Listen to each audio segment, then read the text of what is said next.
সংরক্ষণের অভাবে বিলুপ্তির পথে প্রতাপপুর জমিদার বাড়ি। ১৭৯৩ সালে লর্ড কর্নওয়ালিস চিরস্থায়ী বন্দোবস্তের মাধ্যমে বাংলা, বিহার, ওড়িশায় জমিদারি প্রথা চালু করেন। ১৯৪৭ সালে ব্রিটিশ শাসনের অবসানের পর আইনটি এই অঞ্চলে জমিদারি প্রথা বিলুপ্ত হয়ে জমিগুলো ফেডারেল সরকারের অধিভুক্ত হয়।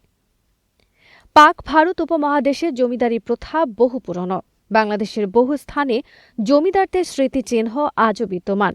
সরকারি বেসরকারি কোনো উদ্যোগ না থাকায় ক্রমেই ঐতিহ্য হারাচ্ছে জমিদারদের রেখে যাওয়া ঐতিহাসিক নিদর্শনগুলো। তেমনি ফেনীর প্রতাপপুর জমিদার বাড়িটি জমিদারি প্রথার অমূল্য ঐতিহাসিক স্থাপনা।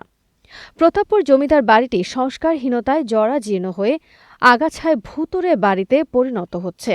তারপরও যাতায়াত ব্যবস্থা ভালো হওয়ায় বাড়িটি এক নজরে দেখার জন্য দেশের বিভিন্ন প্রান্ত থেকে দর্শনার্থী আসছে প্রতিদিনই। জমিদারদের রেখে যাওয়া নিদর্শনগুলো দেখতে মানুষ ভিড় জমান এই বাড়িতে। তবে নিরাপত্তা, শৌচাগার ও বৈদ্যুতিক বাল্ব না থাকায় সন্ধ্যার আগেই এ বাড়ি ছাড়তে হয় দর্শনার্থীদের। এছাড়াও দীর্ঘদিন সংস্কারহীনতা ও পরিচ্ছন্নতার কাজ না হওয়ায় এ বাড়িটি ক্রমেই ঐতিহ্য হারাতে বসেছে।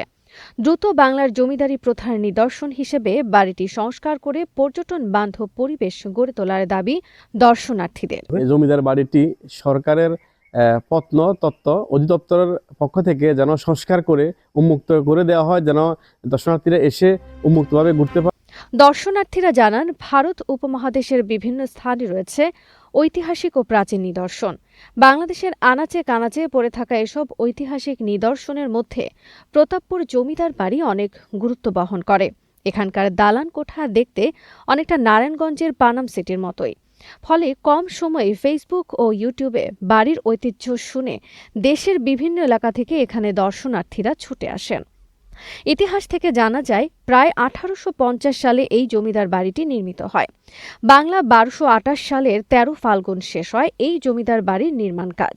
এই জমিদার বাড়ির প্রতিষ্ঠাতা ছিলেন রাজকৃষ্ণ সাহা ও রামনাথ কৃষ্ণ সাহা।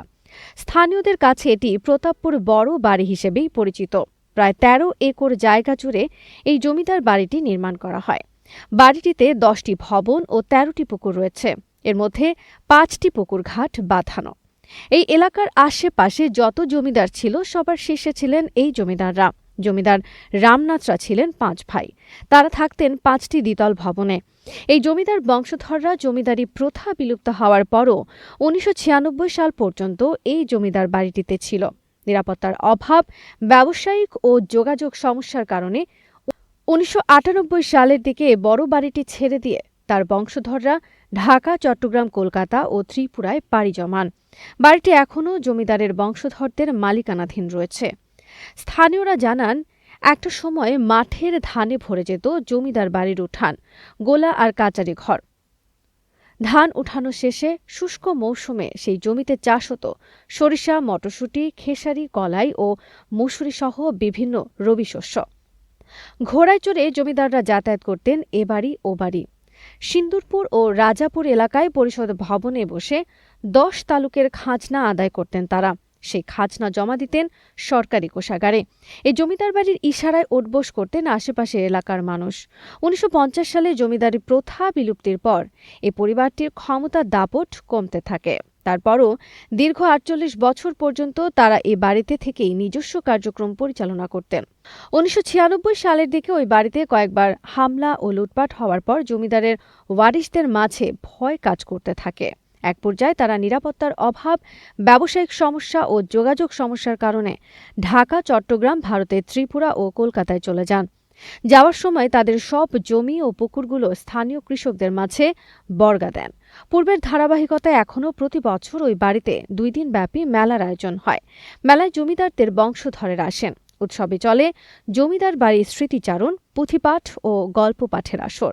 উৎসব শেষে জমিদারদের তৃতীয় বংশধরেরা স্থানীয় কৃষকদের থেকে বর্গা চাষের টাকা নিয়ে চলে যান। সেনবাগ উপজেলা থেকে আগত দর্শনার্থী সাইফুল জানান, ফেসবুক ও ইউটিউবের মাধ্যমে প্রতাপপুর জমিদার বাড়ি সম্পর্কে জানতে পেরে এটি দেখার শখ জাগে। তাই ২ বন্ধু মিলে মাইক্রোবাস নিয়ে এখানে এসে খুব ভালোই লাগছে। এখানকার সৌন্দর্য, ঐতিহ্য ও যাতায়াত ব্যবস্থা আমাদের খুবই মুগ্ধ করেছে। তবে এখানে শৌচাগার ও নিরাপত্তার কোনো ব্যবস্থা নেই। বিদ্যুতের ব্যবস্থা না থাকায় সন্ধ্যার আগেই পর্যটকদের ওই এলাকা ত্যাগ করতে হয়। বাড়িটি সংস্কার করে এখানে পর্যটন বান্ধব পরিবেশ গড়ে তোলার দাবি জানান এ দর্শনার্থীরা। স্থানীয় গণমাধ্যম কর্মী সুমন পাটোয়ারি জানান, সন্ধ্যার পর বিদ্যুৎহীন বাড়িটিকে ভুতুড়ে বাড়ি মনে হয়। দীর্ঘদিন সংস্কার ও পরিষ্কার না করায় বাড়িটির ভবনগুলো সহ চারপাশে আগাছা ও বন জঙ্গলে ভরে গেছে। প্রত্নতত্ত্ব অধিদপ্তর বিষয়টি দেখভাল করলে এটি একটি পর্যটন স্পট হিসেবে এতদ অঞ্চলে অনেক জনপ্রিয় হবে এবং জমিদারদের নিদর্শন রক্ষা হবে। এ ব্যাপারে দাগনভূঞা উপজেলা নির্বাহী কর্মকর্তা ম আজহারুল ইসলাম জানান, প্রতাপপুর জমিদার বাড়িটি সংরক্ষণের অভাবে তার জৌলুস হারাতে বসেছে। এটি মেরামত করে সঠিকভাবে পরিচর্যা করা হলে এটি বৃহত্তর নোয়াখালীর ভালো একটি পর্যটন স্পট হবে।